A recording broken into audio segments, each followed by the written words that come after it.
नमस्कार। आज के इस खास विश्लेषण में हम सीधे इतिहास के उस सबसे भयंकर युद्ध क्षेत्र की ओर चलेंगे और एक ऐसी अनसुनी घटना की बात करेंगे जो सच में किसी के भी रोंगटे खड़े कर सकती है। बात हो रही है कुरुक्षेत्र की, जहां सिर्फ जमीन का एक टुकड़ा नहीं बल्कि बड़े बड़े योद्धाओं का पूरा भाग्य दांव पर लगा था। तो बिना कोई भी वक्त गवाए आइए सीधे इस महाकाव्य के सबसे रहस्यमयी पलों में गोता लगाते हैं। जरा कल्पना कीजिए, महाभारत के युद्ध का 17वां दिन। पूरा कुरुक्षेत्र शंखों की उस गगनभेदी गर्जना और अनगिनत घोड़ों की टापों से पूरी तरह कांप रहा था। मतलब आसमान में इतनी धूल थी कि सूरज तक छिप गया था। और इस भयानक अंधकार के बीच इतिहास के दो सबसे महान, सबसे अजेय योद्धा एक दूसरे के बिल्कुल आमने सामने खड़े थे। तो चलिए इस महामुकाबले की शुरुआत को देखते हैं।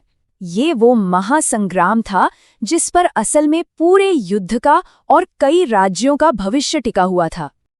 अब यहाँ जो सबसे दिलचस्प बात है ना, वो है इन दोनों महावीरों के बीच का बिल्कुल साफ अंतर। एक तरफ देखिए अर्जुन है, जो 4 शानदार सफेद घोड़ों वाले उस भव्य रथ पर सवार हैं और उनके सारथी कौन है? स्वयं भगवान कृष्ण। और दूसरी तरफ है कर्ण, अपने सुनहरे कवच में बिल्कुल सूर्य की तरह चमकते हुए। एक ऐसे योद्धा जिन्हें भाग्य ने श्राप दिया, किस्मत ने हमेशा धोखा दिया, लेकिन फिर भी वो बिना किसी डर के एकदम सीना ताने खड़े थे। सच में ये आमना सामना ही अपने आप में एक खौफनाक दृश्य था। और इस टकराव का स्तर मतलब ये कल्पना से भी परे था। आसमान में उनके बाण ऐसे छा गए थे जैसे अनगिनत उल्कापिंड एक साथ गिर रहे हों। हर एक अस्त्र में देवताओं की ताकत भरी हुई थी।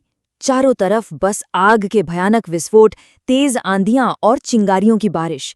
ये तबाही इतनी अकल्पनीय थी कि दोनों तरफ की सेनाओं ने सचमुच लड़ना छोड़ दिया और बस रुककर इस महासंग्राम को अचंभित होकर देखने लगे। एक सर्प का गुप्त प्रतिशोध। अब अपना ध्यान इस कांपती हुई युद्धभूमि से हटाकर जमीन के ठीक नीचे ले जाते हैं, जहां एक बिल्कुल अलग ही तरह का खतरा चुपचाप पनप रहा था। ये जो पुरानी रंजिश थी ना, वो दरअसल एक त्रासदी से शुरू हुई थी। हुआ ये था कि सालों पहले अर्जुन और कृष्ण ने एक ईश्वरीय काम के लिए खांडव वन को जलाकर राख कर दिया था और उस भयानक आग में अश्वसेन नाम के एक नागराज की मां मारी गई। बस उसी दिन से वो नाग नफरत की आग में चल रहा था, एक सही मौके की ताक में।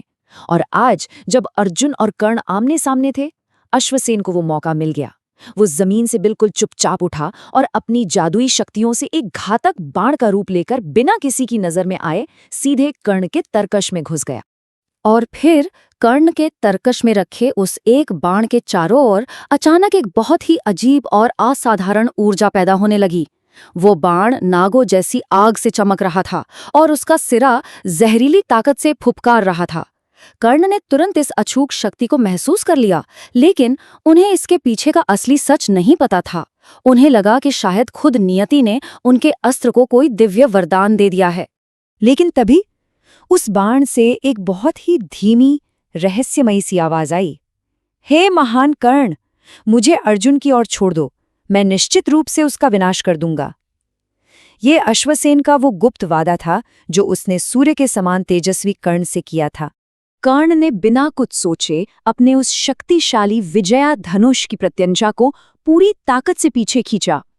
उनकी आंखें बिल्कुल अर्जुन के मस्तक पर टिक गईं और उस एक पल के लिए ऐसा लगा मानो पूरी पृथ्वी थम सी गई हो, सब कुछ सुन्न पड़ गया।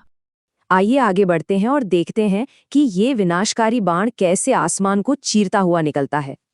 अब देखिए कि कैसे एक पल के 1000वें हिस्से में अर्जुन की जान बची। जैसे ही कर्ण ने उसे छोड़ा, वो नाग बाण आग की एक जीवित लकीर की तरह आसमान से गुजरा।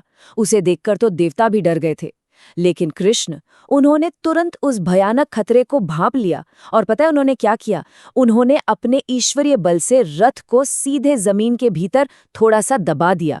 वो चारों महान सफेद घोड़े अपने घुटनों के बल नीचे झुक गए और क्योंकि रथ अचानक से नीचे धंस गया था, वो घातक बाण अर्जुन के सिर को बस कुछ ही इंच से चूक गया और सीधे जाकर अर्जुन के शानदार मुकुट से टकराया, उसे पूरी तरह चकनाचूर कर दिया। अर्जुन का वो चमकता हुआ मुकुट टूटकर युद्धभूमि में बहुत दूर जा गिरा और दोनों सेनाओं के योद्धा वो बस अवाक रह गए। चारों ओर एक खौफनाक सन्नाटा छा गया। मतलब किसी को पर विश्वास ही नहीं हो रहा था कि अभी अभी क्या हुआ है। सम्मान की असली कसौटी। मुकुट टूटने के ठीक बाद जो हुआ वो इस पूरी घटना का सबसे अहम हिस्सा है। उस टूटे हुए बाण से वो क्रोधित नागराज अचानक अपने असली रूप में बाहर आ गया। अश्वसेन का बदला अभी भी अधूरा था। उसने कर्ण के सामने अपना असली रूप दिखाया और एकदम हताशा में विनती करते हुए बोला, मुझे बस एक बार और चलाओ। इस बार मैं बिना चूके अर्जुन को मार डालूंगा। और यहाँ ये बात बहुत ही शानदार ढंग से दिखाती है कि कर्ण असल में किस मिट्टी के बने थे। कर्ण, जो एक सच्चे योद्धा के सम्मान से बंधे हुए थे, उन्होंने साफ साफ इनकार कर दिया। उन्होंने कहा, एक सच्चा योद्धा कभी किसी दूसरे की छिपी हुई शक्ति की मदद से हमला नहीं करता, मैं केवल अपनी ताकत से लड़ता हूं। कर्ण ने 100% पक्की जीत से ज्यादा अहमियत अपने उसूलों को दी।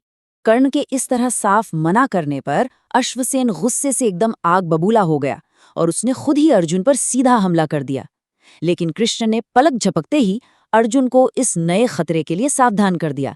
फिर क्या था, बिना एक भी सेकंड गंवाए अर्जुन ने अपने तेज बाण छोड़े, जिन्होंने उस नाग को हवा में ही भेद दिया, और इस तरह अश्वसेन का अंत हो गया।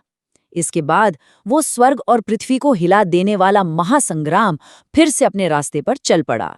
तो अंत में जो सबसे अहम सवाल उठता है, क्या सच्ची जीत के लिए हमेशा उसूलों पर टिके रहना जरूरी है, भले ही इसके लिए आपको अपनी सफलता या नियति की कीमत ही क्यों ना चुकानी पड़े?